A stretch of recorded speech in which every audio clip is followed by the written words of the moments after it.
আসসালামু আলাইকুম গাইস, আমি আবার চলে এসেছি তোমাদের কাছে আমার একটা নতুন মিনি ব্লগ নিয়ে। আজকে আমি গিয়েছিলাম হোটেল রৌদ্রে।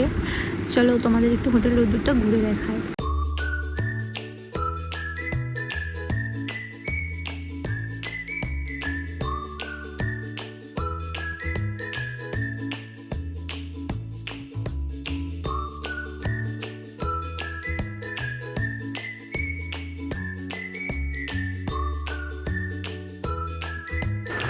দেন পুরো ঘোরার পর আমরা এবার ঢুকে পড়েছিলাম খাওয়ার জন্য। তারপর ভিতরে গিয়ে দেখলাম ভিতরে অ্যাম্বিয়েন্সটাও খুব সুন্দর ছিল, দারুণ দারুণ।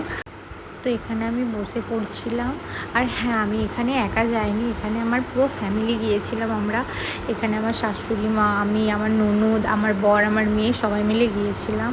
এখানে আমরা অর্ডার করে নিয়েছিলাম আমাদের ডিনার। এখানে কি অর্ডার করেছিলাম আমি ভুলে গেছি, জানি না। যাই হোক, এখানে খুব খাবারটা গরম ছিল তাই আমি দুবার করে নিয়েছিলাম। দেন খাওয়া দাওয়া শেষ করে বেরিয়ে পড়েছিলাম বাড়ির উদ্দেশ্যে। তো হে গাইস, আমার এই ছোট্ট মিনি ব্লগটি ভালো লাগলে লাইক অ্যান্ড আবার দেখাবে নেক্সট ভিডিও।